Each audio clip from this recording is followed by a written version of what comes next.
3 years into our marriage, she slapped me across the face in the boardroom for another man. She said, "Stephen, give him the company. You don't deserve it." I smiled. No tears, no shouting, no flipping the table. I quietly signed the stock transfer agreement and even slid the company seal across the table to him. Everyone thought I'd folded. What they didn't know was this. There was an $80 million hole sitting in the company's books. My hand was shaking when I signed. Not because I was angry, because I was afraid she might change her mind. Chapter 01. Grace walked into the conference room, and every executive immediately stood up. Not out of respect, but because there was a man walking behind her. Charles, her college sweetheart, the one people called the perfect one that got away. A foreign-educated finance prodigy with a reputation for being exceptionally capable. I was sitting at the head of the table, a cup of coffee still steaming in my hand. For a brief second, when I saw them walk in side by side, I thought I must be seeing things. But Grace's very first sentence told me that today's meeting had nothing to do with quarterly earnings. Stephen Koo. She called me by my full name. The last time she'd done that was 3 years ago, when we signed our marriage certificate. I set down my coffee. "What is it?" She walked toward me, her heels clicking sharply against the floor. Then she raised her hand. Smack. Her palm landed squarely across my left cheek. The entire room fell silent. The pen in Casey's hand slipped free and rolled under the table. He stared blankly for 3 seconds before even thinking about picking it up. My head turned to the side. My left ear rang. It didn't hurt. It really didn't. But I still put on the expression of a man whose heart had just been shattered. After all, I'd been waiting 3 months for that slap. Grace's eyes were red. Whether it was genuine emotion or just another performance, I couldn't tell. Her acting had improved considerably over the past 3 years. "Stephen, give him the company." She pointed at Charles behind her. Then she looked back at me. "You don't deserve it." Charles stood behind her with a calm expression. His eyes carried that particular look that said, "I'm sorry things turned out this way, but I really am better than you." His tailored suit fit perfectly. His hair was immaculate. The entire man radiated the energy of a self-help success guru. I almost lost my composure. There were 11 executives in the room. Not a single one spoke. Some stared at their phones. Some studied the ceiling. Others suddenly became deeply fascinated by a bottle of mineral water sitting on the conference table. My secretary, Selena, stood in the corner. She was biting her lip so hard it was nearly bleeding. She was the only person in the room who knew the company's real financial situation. Other than me, I took a deep breath and stood up. "Okay." Grace froze. She had clearly been prepared for a screaming match. Charles looked surprised as well. Neither of them had expected things to go this smoothly. I walked to the other side of the conference table and picked up the stock transfer agreement that legal had prepared in advance. I flipped to the last page, signed my name, stamped it, then slid the company seal toward Charles. The entire process took less than 2 minutes. Casey finally bent down and picked up his pen. He looked at me. The expression on his face was so complicated it could have filled an 800-word essay. Chapter 02. Casey had been with the company's finance department for years. He knew exactly what those numbers meant, but he didn't dare say a word, because Grace was Walter's daughter. Walter might have retired, but he still carried plenty of influence in the industry. I slid the signed documents across the table toward Grace. "Go ahead and sign." She picked up the pen. Her hand was shaking, maybe from excitement, maybe from emotion. After all, she was finally getting to unite the men she loved most with the company. How romantic. I silently applauded her in my head. After signing, Grace looked at me. Her lips parted slightly, as if she wanted to say something. I didn't give her the chance. "I've already moved my things out. The house is yours. I'll take the car. It's not worth much anyway. So let's call it me taking advantage of you." I grabbed the car keys from the table and walked toward the door. "Oh, right." I glanced back at Charles. He straightened his back and met my gaze. "Congratulations." After saying that single word, I pushed the door open and left. The hallway stretched endlessly ahead. My dress shoes clicked against the marble floor. Tap, tap, tap. The elevator doors opened.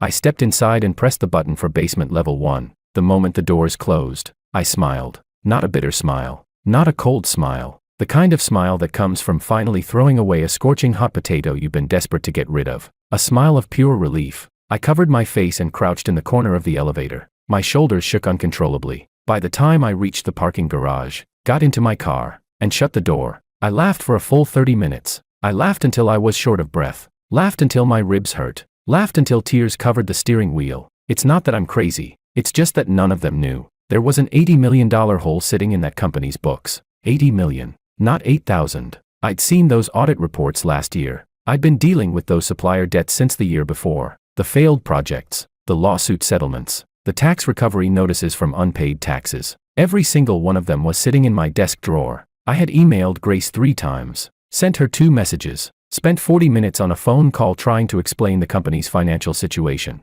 Her exact response had been, "Can you please be a little more ambitious? Stop bothering me with company problems all the time." Fine, then I wouldn't bother her anymore. Today, she took the company away from me. Thank you. Seriously. I pulled out my phone from the glove compartment and sent Gail a message. "Gail, are you free tonight? Barbecue's on me." 3 seconds later, he replied, "You're paying. Did the sun rise in the west? What happened? Got divorced? What time? I'm heading over right now to beat that woman up." No.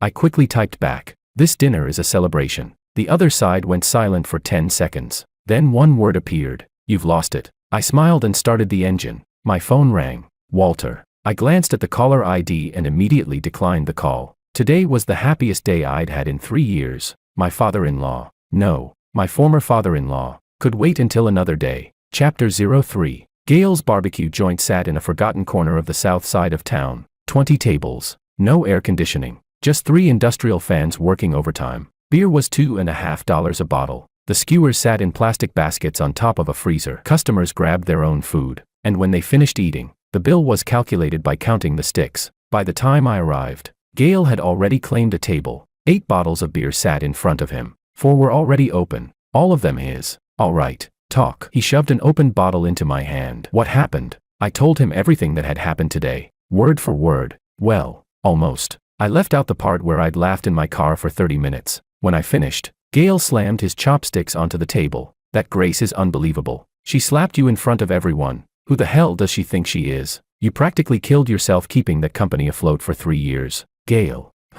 The company owes $80 million. Gail froze. A skewer was still hanging from his mouth. His jaw dropped so far it looked ready to hit the table. He sat there like a statue for a full 10 seconds. Then he slowly pulled the skewer out of his mouth and set it down. "How much?" $80 million, maybe more. "What do you mean?" "I mean Grace forced me to hand the company over to Charles today, and right now they're probably popping champagne." I paused, celebrating the fact that they've just acquired a shell company buried under $80 million of debt. Gail opened his mouth, closed it, opened it again, closed it again. Then he grabbed his beer, chugged half the bottle, and wiped his mouth hard. "You mean you're happy?" "I'm very happy." "You're seriously happy?" "I've never been happier in my life." Gail stared at me for a full 10 seconds. Then he smacked my shoulder and burst out laughing. The laughter started as a chuckle, then became a cackle, then turned into uncontrollable howling. He doubled over the table, pounding the plastic stool with his fist. A guy at the next table turned around and looked at us like we'd both lost our minds. "That's brilliant."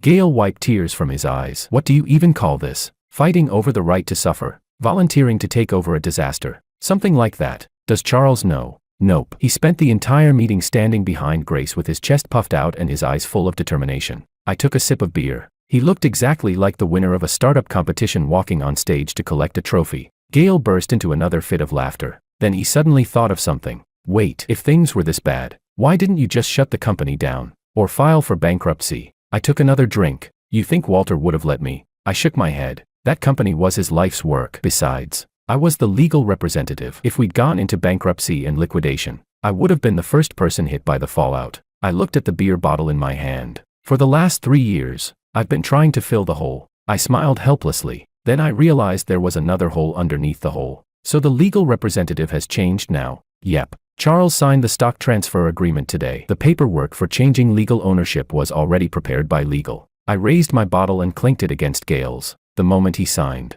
every debt and every lawsuit, clink, stopped being my problem. The joy on Gail's face slowly transformed into something that looked suspiciously like admiration. "Stephen, what? Were you waiting for this day all along?" "No." I shook my head honestly. I genuinely wanted to save that company. I paused. I just couldn't. Grace didn't believe me. Walter thought I was exaggerating. I issued 3 financial risk warnings. All 3 were ignored. So when you realized it couldn't be saved, the only thing left to do was wait for someone else to take it. And they jumped into the fire pit themselves. I smiled. She pushed him in with her own hands. Both of us fell silent for 3 seconds. Then we burst out laughing at the same time. That night, I drank the most satisfying 8 beers of my life. When it was time to leave, Gail insisted on walking me out, with one arm around my shoulder. He asked curiously, "What do you think Charles will do tomorrow on his first day as boss?" I thought about it. "He'll probably replace the artwork in the office first." He's obsessed with appearances. I heard he framed 2 copies of his master's degree. One hangs in his office.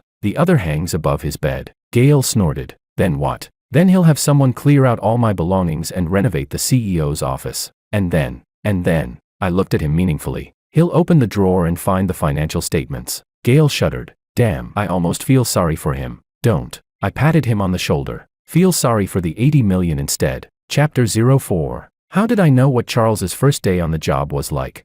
Selena texted me. Selena was my former secretary. Yesterday, Grace informed her that starting today, she'd be serving as Charles's assistant. Her message read, CEO Koo, the new boss told me to clear out everything from your office. Do you want me to mail you that cactus of yours? I replied. Just throw it away. I've been watering that cactus for 3 years. The only reason it's still alive is pure willpower. Kind of like the company. Selena sent back a wry smile emoji. Half an hour later, another message arrived. Charles just finished meeting with the executives. Casey reported last quarter's financials. He's locked himself in the office now. Literally locked the door. I was at home eating instant noodles. Yes, instant noodles. Not because I was broke. Because during our 3 years of marriage, Grace wouldn't let me eat them. She said the smell was too strong. Now that I was free, I'd bought every flavor on the supermarket shelf. Beef, pickled mustard greens, Sichuan pepper beef, tomato and egg. The one in front of me right now was hot and sour flavor. I hadn't had it in 3 years. I slurped up a huge mouthful of noodles. My toes practically curled with happiness.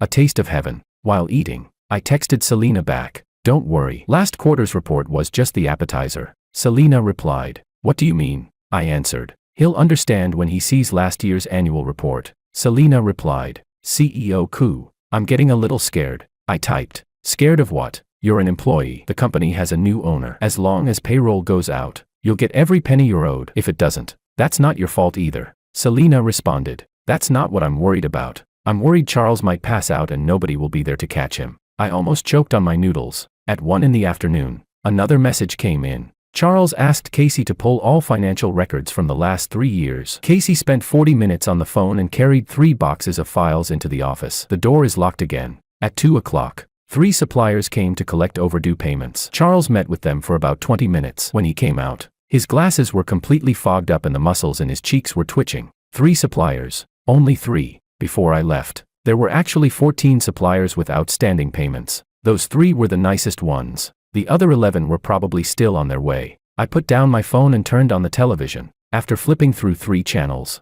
I found a comedy movie. The sound of laughter mixed with the aroma of instant noodles made life feel exceptionally good. At 6 in the evening, Grace called. I hesitated for a moment, not because I was deciding whether to answer, because I was deciding what tone of voice to use. In the end, I chose not to answer. After I declined the call, she called twice more. I picked up on the 3rd attempt. Hello, Stephen. Explain something to me. Why does the company owe Tianhe Building Materials $1,200,000? Her voice jumped up an entire octave. I had to pull the phone a couple of inches away from my ear. I'd grown tired of that tone 3 years ago. That's the final payment for the October construction project last year. I told you about it. You were vacationing in Sanya at the time. Your exact reply was, stop bothering me with trivial things like this. Silence. 2 seconds. Then why didn't you handle it? I did. I drafted a payment plan that required your approval and signature. But that day, you and Charles went to a concert. You never came back to the office. After that, I followed up twice more. No response.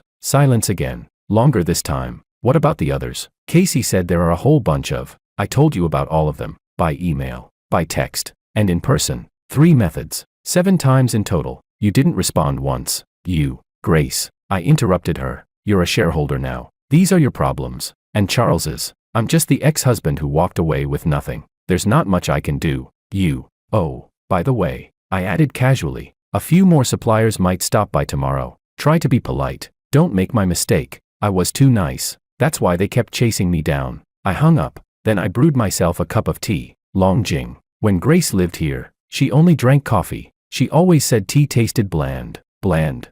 I took a sip. The fragrance was light and refreshing. Not bland at all. Chapter 05. By Charles's 3rd day as CEO, I already knew exactly what was happening. How?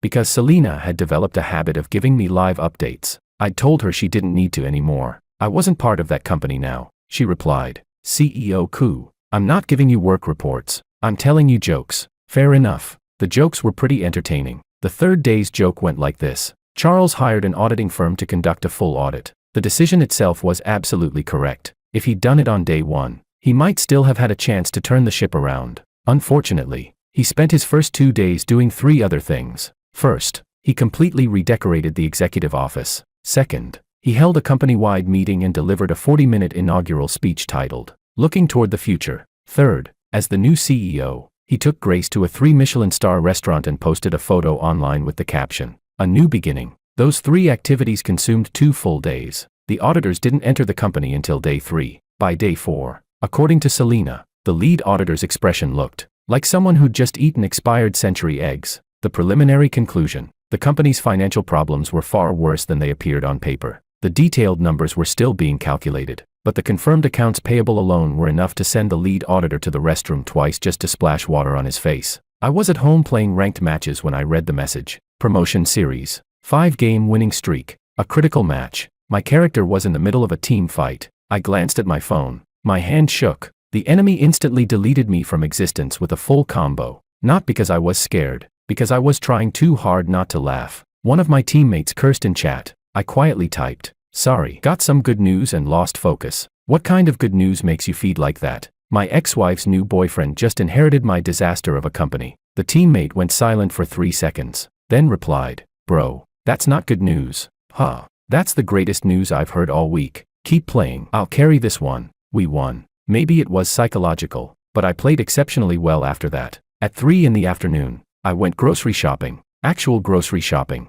During our 3 years of marriage, I was always the one who cooked. Grace never stepped into the kitchen. She didn't even know how to use the microwave. The funny thing was, she barely touched anything I made. Too oily, too salty. MSG wasn't healthy. Now the kitchen belonged to me. I bought a sea base and planned to steam it, following my mother's recipe. Ginger strips underneath, scallions on top, steam for 8 minutes, finish with hot oil. I was picking out scallions at the supermarket when I ran into Grace's best friend, Jenna. The moment Jenna saw me, her expression switched instantly. A slight furrow of the brows, lips pressed into a thin line, eyes full of sympathy. The universal expression for, "I understand your pain. Steven, are you okay?" Her voice was soft and careful, as though she feared my fragile soul might shatter if she spoke too loudly. I was holding a fish. My cart contained a bag of rice, 2 bottles of soy sauce, and a package of Sichuan peppercorns. "I'm doing fine. I heard about what happened between you and Grace." She sighed dramatically. "Don't be too upset. You're a man. Pick yourself up.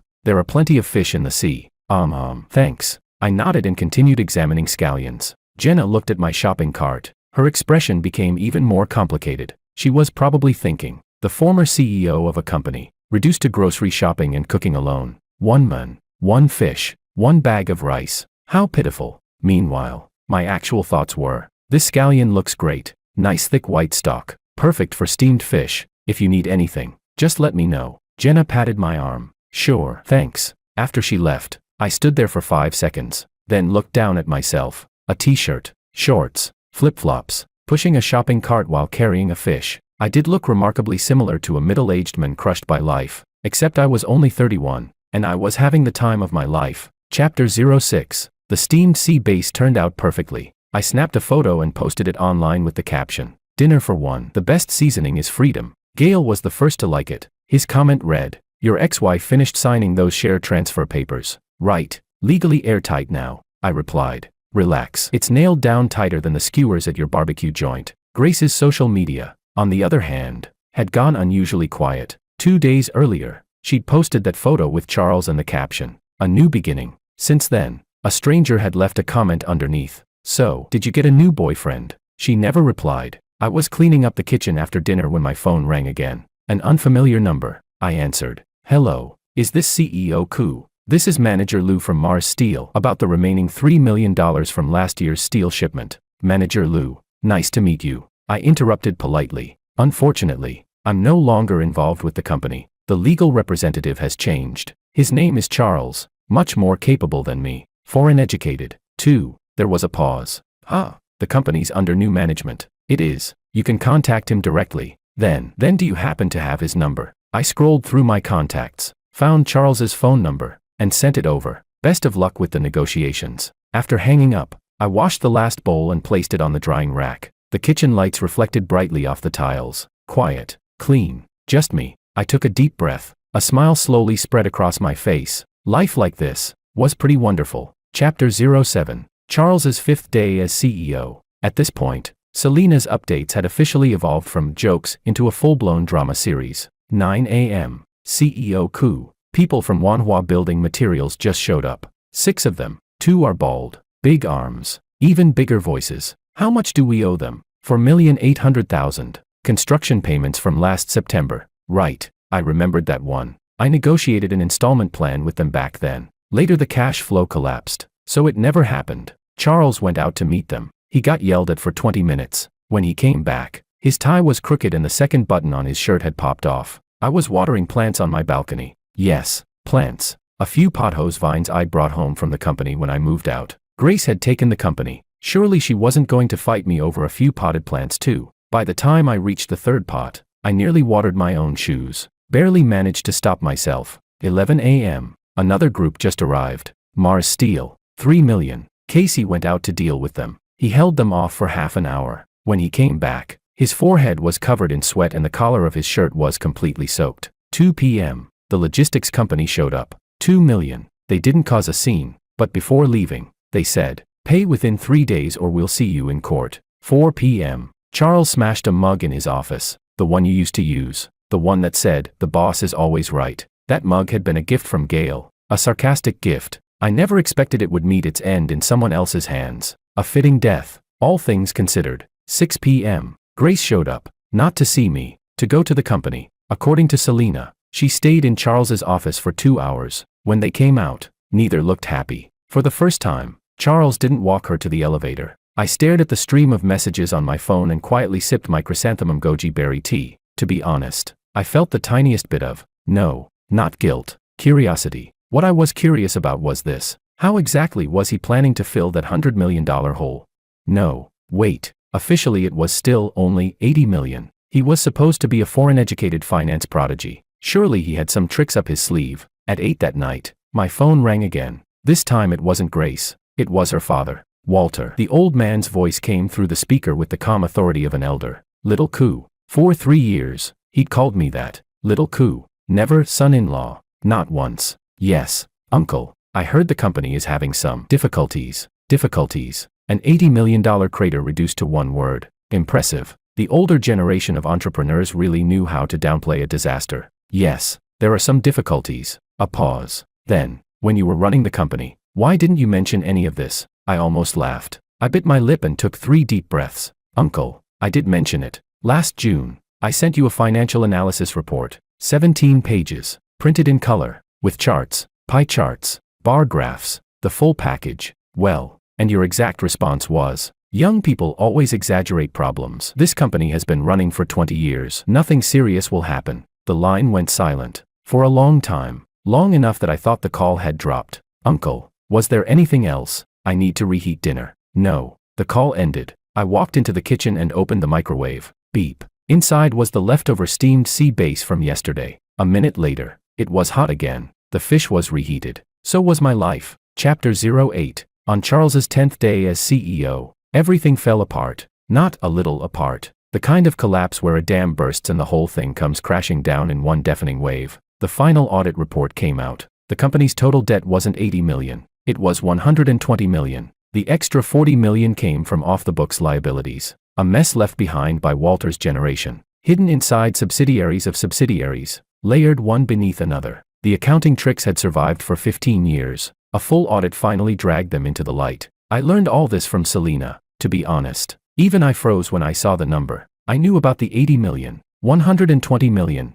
Good Lord, the company was in even worse shape than I thought. Good thing I got out when I did. According to Selena, Charles's reaction to the number was, he sat in his office for 40 straight minutes without moving. Didn't say a single word. Coffee from his thermos spilled all over the report. And he didn't even wipe it up. He just stared at the ceiling without blinking. Then he called Grace. Selena overheard fragments of the conversation. Grace, this company isn't what you told me it was. What? No, that's not what I mean. Will you calm down and listen to me? Grace. The call was disconnected. Grace hung up. I didn't know why. Maybe she panicked. Maybe she didn't want to hear it. Or maybe she'd finally realized that what she'd taken from me wasn't a gold mine. It was a ticking time bomb. And she'd personally placed the detonator in Charles's hands. Day 11. I received a lawyer's letter, not one aimed at me. It had been sent on Charles's behalf. The wording was very diplomatic. Given the possibility that material information may not have been fully disclosed during the equity transfer process, our client reserves the right to pursue all available legal remedies. Translated into plain English, you never told me the company had this much debt. You set me up. I looked at the letter and shook my head with a smile. Then I walked into my study and pulled out a file folder from a drawer. Inside were neatly organized documents, 3 printed emails, each accompanied by Grace's acknowledgement receipts, 2 screenshots of our chat history, complete with delivery confirmations and read timestamps, a burned CD containing a 40-minute phone call recording, every minute carefully annotated with summaries, and 3 written financial risk warnings, each bearing Grace's signature. Yes, she signed every single one, every single one. She simply signed them, tossed them into a drawer, and never looked at them again. I took a photo of the evidence and sent it to a lawyer friend. Take a look. Do I have enough documentation? 3 minutes later, he replied. Enough. You've got enough to drown someone. If he actually sues you, you could counterclaim for malicious litigation. And I've reviewed your equity transfer agreement. Clause 14 is crystal clear. The transferee acknowledges full understanding of the target company's operating condition and voluntarily assumes all associated risks. He signed it himself. I placed the lawyer's letter back into the folder. When the agreement was being drafted, legal had asked whether I wanted that clause included. I said yes, absolutely yes. Then legal asked, won't they read the contract carefully? I laughed. If she doesn't read financial reports, what makes you think she'll read a contract? Turns out I was right. That night, I made an exception and opened a bottle of wine. Grace had kept it in the wine cabinet. She'd always said Charles brought it back from France. She'd never been willing to open it. When I moved out, it somehow ended up packed into one of my boxes. A second label Lafite, not outrageously expensive, but tonight, it tasted exceptionally sweet. Chapter 09. On Charles's 15th day as CEO.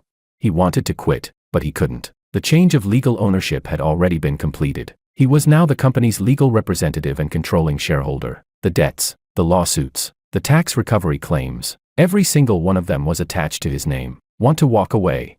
The law wouldn't allow it. Not unless he could find someone else willing to take over. And there weren't many people in this world more gullible than he was. Before resigning, Selena posted one final update. Not to me, to her old high school group chat. The screenshot eventually made its way around the internet. It read, Daily Update. Everyone, our company's new CEO has officially evolved from full of ambition to dead inside. During today's meeting, he stared at the ceiling for 8 straight minutes without saying a word. When the meeting ended, he walked through the wrong door, entered the janitor's closet, and sat next to a mop bucket for 5 minutes before coming back out. The replies below were almost identical. More updates. Hurry. Following this story, this is better than a web novel. When Gail forwarded me the screenshot, I was cooking noodles. Homemade noodles. I had kneaded the dough myself, with a fried egg and 2 slices of braised beef on top. My quality of life was steadily improving. Your former secretary has become an internet novelist. Gail followed the message with 10 laughing until crying emojis. She worked for me for 3 years. Her writing skills had plenty of time to develop. Has she produced more content in these 2 weeks than you did in 3 years? Shut up. Charles tried to transfer the shares back to Grace. Grace refused. Her reasoning was, this is my father's company. I can't let it collapse because of me. You figure something out. Aren't you a foreign-educated finance genius? According to rumors, Charles responded, I studied financial theory, not disaster response. Grace shot back, didn't you always say that if someone gave you a platform, you could accomplish great things? That only works if it's a normal platform, not a $120 million sinkhole. Can't you come up with something? All my solutions combined wouldn't even cover the interest on this hole. These details came from Selena before she left. The actual conversation was probably much less polite. According to her, it included a generous amount of colorful language and emotional exclamations. Grace stormed out and slammed the door behind her. Charles stayed alone in his office until midnight. Chapter 10. Day 17. Walter came to see me. He stood alone at my front door.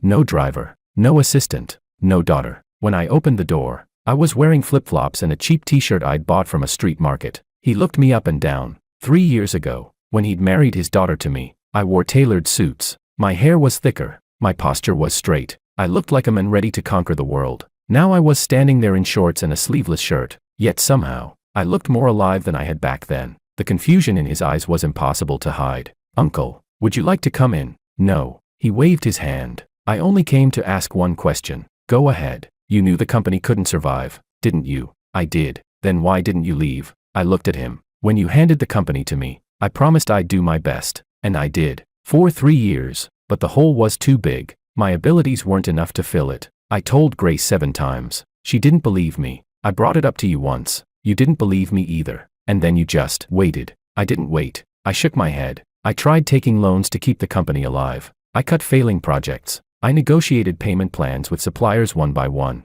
But none of that solved the real problem. The company's profits couldn't cover its historical debt. And I don't have hundreds of millions of dollars lying around to bail it out. A muscle twitched in Walter's cheek. The day Grace asked you to sign the transfer agreement, that was her idea, not mine. From beginning to end, the only thing I did was have legal add a clause to the contract. The transferee acknowledges full understanding of the company's operating condition. The old man closed his eyes for a moment. You kid, uncle. I spoke calmly. I wasn't trying to trap anyone. I was genuinely carrying more than I could handle. If she wanted the company, she could have it. She just should have read the financial statements first. That responsibility isn't mine. Walter stood there in silence. For a long time, the evening breeze lifted a few strands of his white hair. Finally, he asked, "Is there any way to save the company now?" I thought about it. The cleanest option is bankruptcy and liquidation. Charles is the legal representative now. He can initiate the process. The sooner, the better. The longer they wait, the more interest and penalties will pile up. Walter lowered his gaze. And Grace, and Charles, that's their problem now. My voice remained steady. Uncle, it's not that I'm heartless. I simply can't help, and I shouldn't. When Walter finally turned and left, his back looked a little more hunched than when he'd arrived. I closed the door, stood in the entryway for a moment, then walked into the kitchen and took a yogurt from the refrigerator. Strawberry flavor, limited edition. I'd stood in line for 10 minutes that afternoon just to buy it. I sat on the couch, twisted off the cap, and drank it slowly. Then I casually checked my phone. A friend who worked in restaurant supply chain management had sent me a message. His team was building a new venture. They needed a partner with management experience. Was I interested? I set down the yogurt and carefully reviewed the project materials. The direction looked solid. The team was young and energetic. Most importantly, the company's books were spotless. Not a single dollar of hidden debt. I replied with one word. Let's talk. Chapter 11. On Charles's 21st day as CEO, the company officially entered bankruptcy liquidation. The creditors' meeting lasted an entire day. 14 suppliers, 3 banks, 2 individual creditors, and representatives from the tax bureau. Charles remained silent throughout the entire meeting. According to the final work update Selena sent before resigning, after signing the last document, Charles dropped his pen. It rolled across the table, reached the edge, fell to the floor, bounced twice. He didn't pick it up. Grace never showed up. Not once. She was absent from the entire creditors' meeting. The last update on her social media was still the one from 20 days ago. The post Charles had made, a new beginning. Recently, a new comment had appeared underneath it, from an account nobody recognized. Quite a beginning you've got there. 47 likes. Not from me. Seriously, not me. I'd been busy. I'd already gone through 2 rounds of interviews with the new company. The direction was confirmed. The paperwork was done. I was starting over from scratch. As a partner, base salary plus profit sharing. Nothing extravagant, but solid. On my first day, Gale took me out for drinks at his barbecue stand. Same old table. Beer was still $2.50. The skewers were still self-service. Eat first, count sticks later. I heard Charles is gone. Gale flipped a skewer and glanced at me. He is. After the bankruptcy proceedings, there are still a pile of legal obligations tied to him as the former legal representative. I heard he's already listed his apartment in Shanghai, trying to raise money to cover the portion he's personally liable for. Serves him right. Gale snorted. Guy saw a chance to play white knight and jumped straight into the trap. I wouldn't put all the blame on him. I shook my head. He genuinely didn't know how bad things were. Then who do we blame? Grace. I didn't answer. Gale took another bite of meat and didn't push further. Fine. Enough about them. How's the new job? Pretty good. Just have to build everything from the ground up again. Gale laughed. So what? You're 31, not 51. Just remember one thing this time. Never partner with someone who doesn't read financial reports. He pointed his skewer at me. Business or marriage? I laughed and kicked the leg of his stool. A month later, the new company was gradually finding its rhythm. One afternoon during lunch, I ran into Grace outside a cafe in a shopping mall. She'd changed, quite a bit. She'd lost weight. The meticulous makeup was gone. The designer handbags she'd once carried had been replaced by a simple canvas tote. She saw me too. We stood there looking at each other for about 3 seconds. She spoke first. Steven. Yeah. How have you been? Pretty good. I smiled. How about you? She forced a smile. It trembled before settling into place. The company. She lowered her eyes. That was my fault. I slipped my hands into my pockets and said nothing. I should have listened to you. The reports. The emails. I never read a single one. Charles left. He said I deceived him. You didn't deceive him. I looked at her calmly. You just didn't know how deep the water was yourself. Her shoulders trembled. Her eyes reddened immediately. Back then, seeing her cry would have broken my heart. During our first year of marriage, she'd cried once after a bad day at work. I'd held her and comforted her for an hour. Now, looking at those reddened eyes, I felt nothing dramatic. Not hatred, not indifference, just peace. I'd moved on. Grace. Yeah. Stop dwelling on it. Go to work. Live your life. Your father is getting older. Spend more time with him. She froze, then slowly nodded. I turned and walked away, without looking back. As I stepped out of the mall, sunlight fell across my face. Warm, comforting. My phone buzzed. A message from Gail. You coming tonight? Got some excellent beef today. Saved £2 before the suppliers took it. If you don't show up, I'm grilling it all myself. I replied. I'm coming. My treat. A few seconds later. You're paying. Did the sun rise in the west again? I laughed. Last time was my treat too. When are you upgrading that goldfish memory of yours? Last time. The last time you treated was the day your ex-wife stole that $80 million disaster. So what's the occasion this time? I looked at the screen and smiled, then typed. No special reason. The weather's nice today. I reached the parking lot, got into my car, inserted the key, started the engine. In the rearview mirror, my reflection looked back at me. Healthy complexion, and my hair. It seemed a little thicker than last month. An old song played on the radio. I hummed along for a few lines and pressed down on the accelerator. The car rolled out of the parking lot and merged into traffic. Sunlight streamed through the windshield, warm and bright. My time has only just begun.